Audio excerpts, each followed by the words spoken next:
Selama pemerintahan yang 9 tahun ini itu memang kesenian itu ya juga belum sentuh. Pembinaan agak kurang ini, harus kita rubah, yang harus kita benahi. Bagaimana caranya supaya kesenian yang ada di Wonogiri ini tidak mati suri?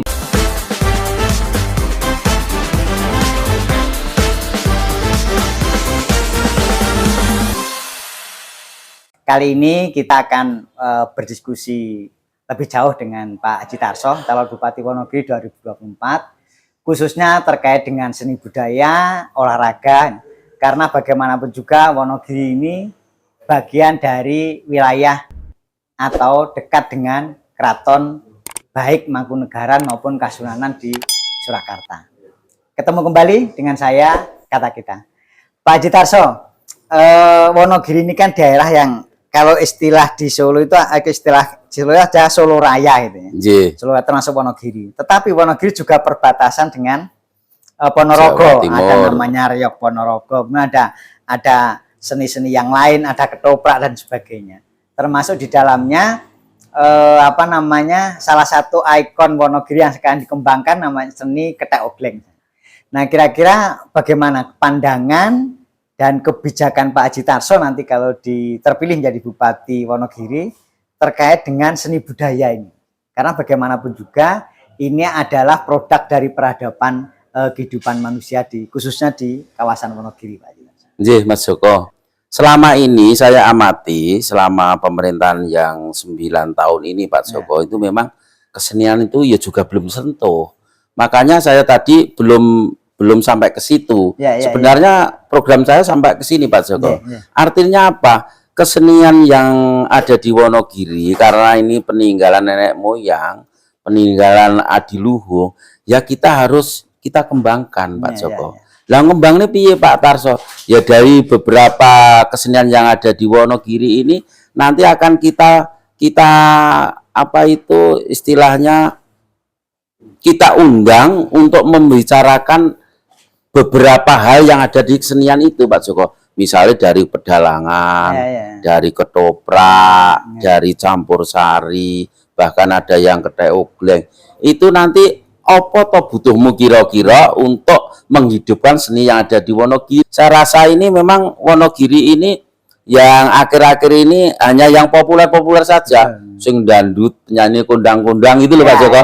Tetapi kayak wayang kulit, kayak Ketek Ogleng itu walaupun disentuh kan belum saya rasa belum maksimal Pak Joko. Betul. Dan rata-rata ini kan masih di generasi tua. Nah, kira-kira ada nggak Pak Aji Tarso gagasan atau ide bagaimana menanamkan nilai-nilai seni ini dari berbagai bentuk seni yang ada di Wonogiri ini, mulai dari pendidikan paling bawah, paling tidak SD, SMP. Kira-kira apa yang akan ditekankan oleh Pak Aji Tarso agar ini bisa sampai atau bisa dimulai dari anak-anak didik kita, atau biar ada regenerasi, bukan tua-tua terus gitu kan? Oke, Pak Joko. Tentunya kan di sekolah itu sebenarnya kan juga ada pembelajaran seni loh Pak Joko. Ada seni tari, ada reog juga, walaupun pusatnya di Ponorogo. Ada semacam tari-tarian seperti ketoprak itu ada Pak Joko.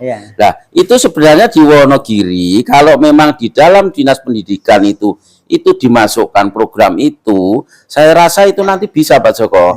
Ya mulai SD ki diwarai nari kan bisa enak Pak Joko. Tetapi kan pembinaan agak kurang ini, gitu. Orang enak sing ngajari. Nah, belum ada. Makanya nanti bagaimana caranya supaya kesenian yang ada di Wonogiri ini tidak mati suri Pak Joko, biar ada kelanjutan sesuai dengan peninggalan nenek moyang kita. Karena ini peninggalan adiluhung harus kita pertahankan kan begitu Pak Joko. Kearifan lokal. Nah, kearifan lokal. Selama ini sepi. Memang kehadiran negara, kehadiran pemerintah dalam proses pengembangan seni ini jadi penting. Nah, yang kedua juga di Wonogiri ini saya melihat persoalan olahraga. Jadi di mana-mana setiap kali menjelang peringatan tertentu memang muncul kompetisi bidang olahraga. Tetapi kan sifatnya itu ya ada yang betulan, ada yang hiburan. Nah, bagaimana mengembangkan olahraga dari berbagai cabang? Karena saya melihat di Wonogiri juga selama ini belum berkembang sebagaimana diinginkan. Nah, ini loh Pak Joko yang harus kita rubah, yang harus kita benahi. Sebenarnya di Wonogiri ini olahraga sudah banyak. Ada voli, ada sepak bola, ada pencak silat, dan lain-lain ada. Tetapi ini yang di dalamnya itu yang memadai pun kan juga belum ada. Artinya apa? Kalau ini nanti kita rubah, sing wong Wonogiri kuwi bidangnya apa toh? Misalnya sing paling disenengi bola ya harus ke bola. Sing disenengi misalnya poli ya harus ke poli. Sing disenengi misalkan ke pencak silat ya harus ke situ. Sesuai dengan bidangnya. Biar apa? Dikelola di Wonogiri ini akan menjadi nanti apa itu olahraga di Wonogiri lebih maju. Artinya apa? Ben warga masyarakat Wonogiri ini yang bisa menjadi pemainnya, Pak Joko. Bahkan salah satu juara dunia di badminton itu kan juga dari Wonogiri. Nah, seperti itu maksud saya. Jadi ada penanganan-penanganan khusus yang putra daerah Wonogiri. Biar jangan-jangan misalnya ada turnamen sepak bola, waya iki akan membuat sepak bola itu mencari bibit yang baik di kecamatan atau di wilayah Wonogiri yang mana, tetapi kalau kita hanya bon dari sana, dari sini, terus ujung-ujungnya aku kudu juara, kapan olahraga di Wonogiri akan maju, Pak Joko? Istilahnya gitu. Masa naturalisasi dimulai dari tingkat kampung. Nah, harusnya kita bina putra daerah itu sesuai dengan bidangnya masing-masing. Bakatnya masing-masing. Ngoten nek saya Pak Joko nantinya nggih.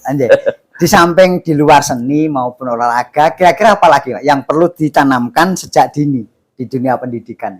Pendidikan itu sebenarnya baik loh Pak Joko, yo ora itu enek napa mau copat. Terus basa Jawa, tulisan itu kan bisa dikembangkan. Artinya apa? Biar adab kebudayaan Jawa ini masih ada, masih melekat Pak Joko. Contohnya saat ini yang kira-kira mas-mas itu nulis Jawa ora iso lho Pak Joko. Itu harus dihidupkan lagi. Tari-tari ya harus dihidupkan lagi. Apalagi nek dekat dengan Solo, jarene nek Gambyong Bedoyo nih kan masih melegenda gitu loh, artinya melekat kebudayaan betul-betul orang Jawa. Bahkan kalau banyak orang mantu untuk pasrah manten aja masih jaga ke yang tua-tua. Nah, itu harusnya generasi muda sudah bisa. Apalagi yang namanya Karang Taruna itu harusnya bisa Pak Joko. Gitu, pasrah manten, menerima manten, pambagio harjo itu kan sebenarnya kalau itu memang sudah sejak di sekolah itu sudah ada, saya kira keluar dari sekolah sudah bisa Pak Joko. Nah, terserah kalau nanti kuliah di kesenian monggo itu tataran sudah ke atasnya, tapi minimal ya lulus SMA gitu wis mengenal itu begitu loh Pak Joko. Jadi tidak ada yang dilirwake gitu ya Pak. Jadi semua ditangani termasuk kearifan lokal tadi, ada seni, budaya dan sebagainya yang dikembangkan. Terima kasih Pak Jitarso. Saya kira ini menginspirasi kita semua. Jadi jangan sampai kemudian karena kita merasa modern gitu kan, kemudian peradaban-peradaban tinggalan dari para sepuh kita tinggalkan. Bahkan huruf Jawa pun sudah banyak yang nggak mengenal. Dan sekarang orang kalau punya kerja yang pakai bahasa Jawa jaga ke sing sepuh-sepuh gitu. Terima kasih Pak Haji Tarso, sukses selalu. Amin. Sahabat Kata Kita, demikian yang bisa saya sampaikan dan hasil bincang-bincang dengan Pak Haji Tarso. Sampai ketemu lagi dengan Kata Kita, awal cerita kita. Waalaikumsalam warahmatullahi wabarakatuh.